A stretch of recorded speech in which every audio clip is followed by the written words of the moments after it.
Hey there, switched here. When battling Deltarune's secret bosses, there's two methods to winning. You can either use mercy or fight them. But what if we tried both simultaneously?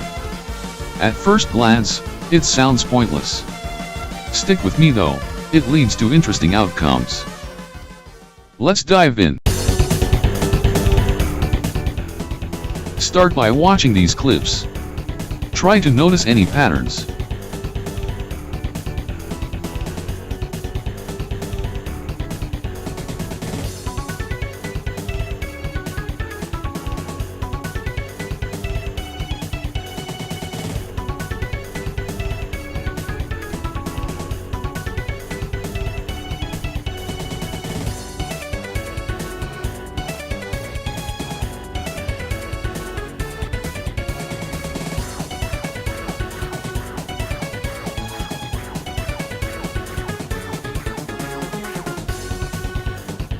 You might have observed a few strange things. Every attack missed, sometimes dealing 0 damage, yet also sometimes dealing damage.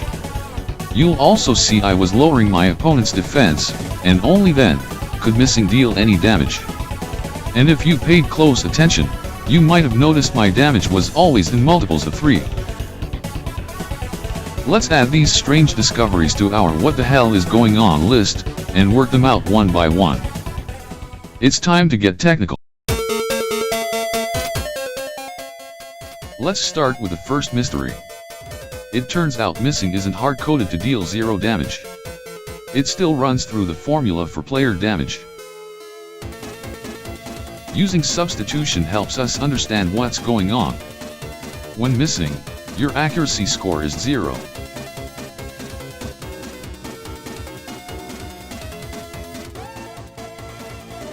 As such, the formula when missing becomes -3 times the opponent's defense.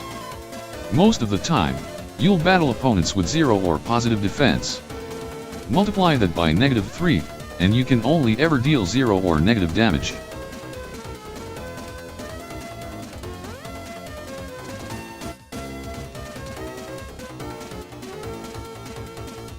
This explains our first mystery. Now for the second mystery. The formula is -3 times defense.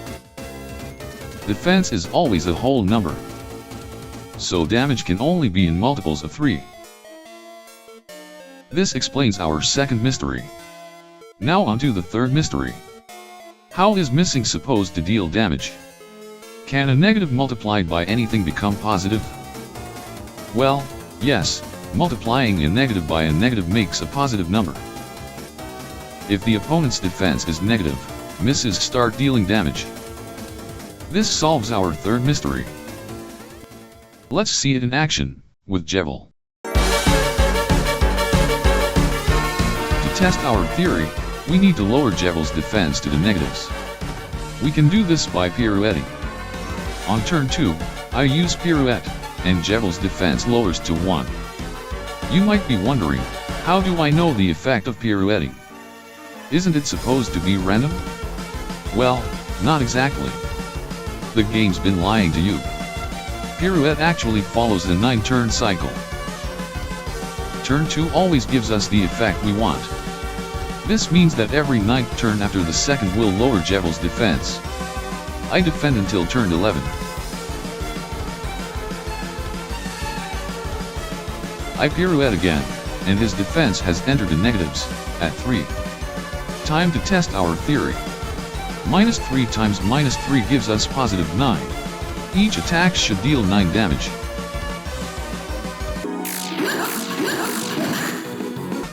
And there it is.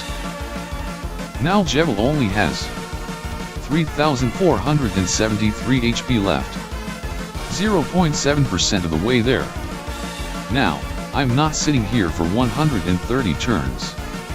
Instead, I use Mercy to tire him, triggering his final chaos attack.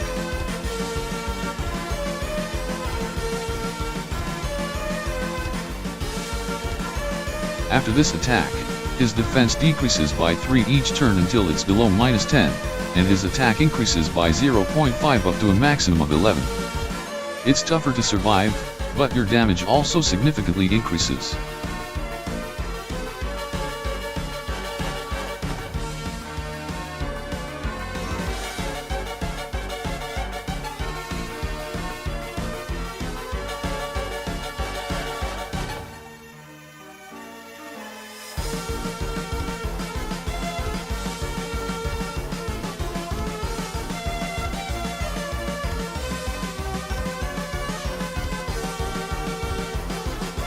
One final pirouette brings his defense to the minimum of -16. At this point, each miss deals a respectable 48 damage. Despite this, the battle rages on. At best, you only deal about 4.1% of Jevil's HP each turn if everyone attacks. It's a grueling fight, taking me nearly 12 minutes, and 53 turns, easily one of the longest battles in Deltarune. But with determination and skill it's possible. Give this absurd strategy a shot if you're bored the next time you fight Jevil.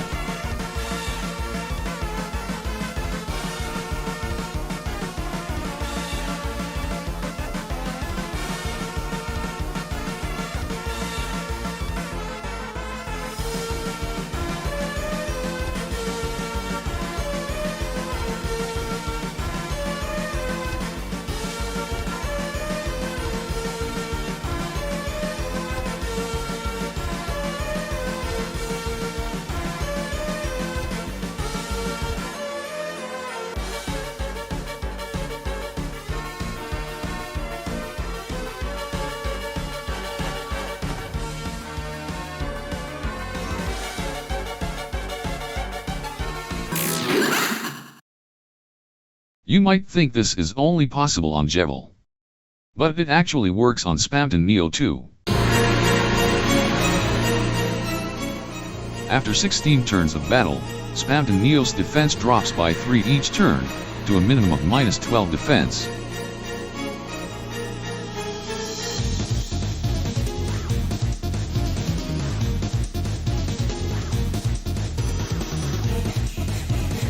With this, you can deal 36 damage with each character, or 108 HP per turn. With Spamton's massive 4,809 HP, that's only about 2.2% per turn. But Mercy actually comes into play here too. After his Mercy is above 70%, he begins cycling through his special attacks. He takes 3% damage when his heart is destroyed, and 5% when his power of Neo attack ends. It's slightly easier to beat him, but no walk in the park either. It takes me about 10 minutes, and 39 turns here.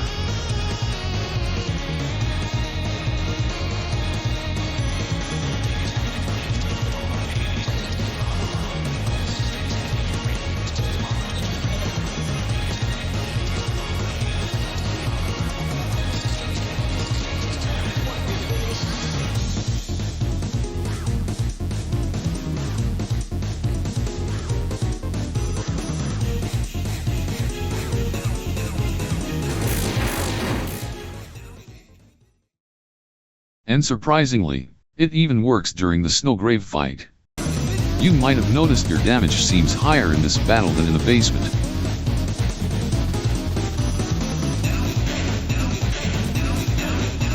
This is because his defense is actually set to -27 at the beginning, no setup required like the other fights. It's still a drawn-out battle, taking about 12 minutes here, and 48 turns for me to get him into his cutscene phase. There are a few other fights where this works, King.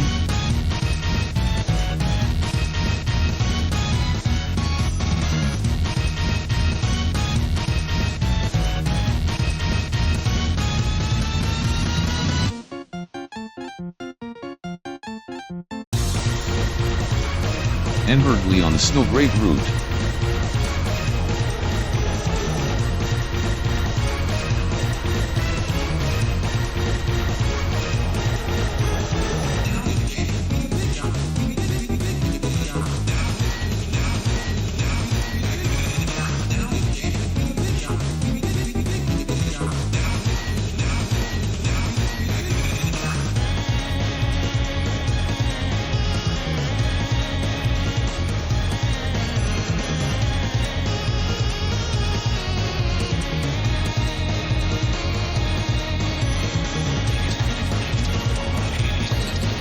That's the better way to beat Deltarune's secret bosses.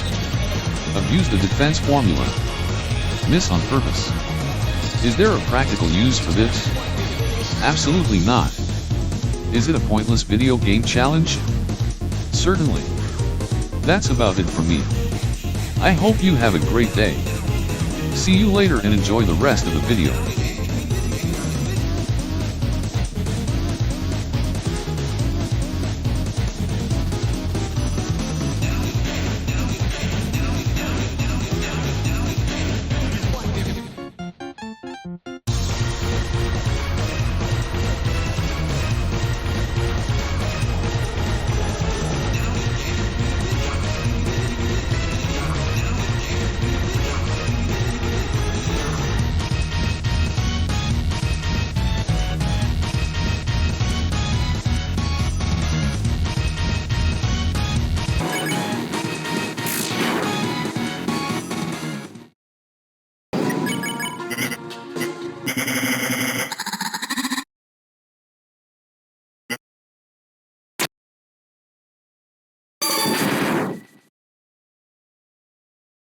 You